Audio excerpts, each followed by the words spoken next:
అందులో కొంతవరకు వాస్తవం ఉందని కూడా తమిళ పత్రికలు రాసుకొచ్చాయి.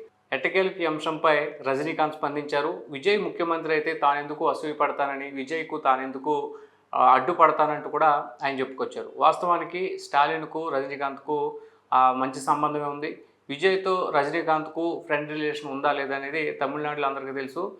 విజయ్ విషయంలో కొంత కంటగింపుగా రజనీకాంత్ వ్యవహరిస్తున్నారనేది కూడా ఒక రకమైన చర్చ నడిచింది.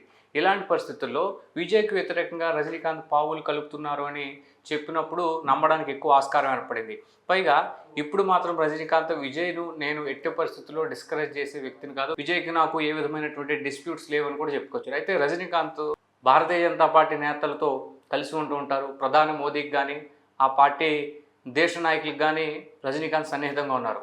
2021లోనే తాను పార్టీ పెట్టుంటే ముఖ్యమంత్రి అయ్యేవాడినంటూ కూడా రజనీకాంత్ వ్యాఖ్యానించారు. అయితే రజనీకాంత్ గారికి కొన్ని ప్రశ్నలు ఎదురవుతున్నాయి. గత 20 సంవత్సరాల కాలంగా నేను రాజకీయాల్లోకి వస్తున్నానని మీడియాకి లీకులు ఇవ్వడం, అభిమాన సంఘాలతో 2, 3 సంవత్సరాలకోసారి మీటింగులు పెట్టడం, సర్వేలు చేపించుకుని రజనీకాంత్ రాజకీయాల్లోకి వస్తే కొంతవరకు మార్పు వస్తుంది కానీ ముఖ్యమంత్రి అవ్వలేడు అని సర్వే రిపోర్ట్లు వచ్చినప్పుడల్లా ఆయన తిరిగి అనారోగ్య కారణాలతోనో హాస్పిటల్ ట్రీట్మెంట్‌కు రకరకాల ల్యాగ్స్ చేసి ఆయన ఇంతవరకు తీసుకొచ్చారు.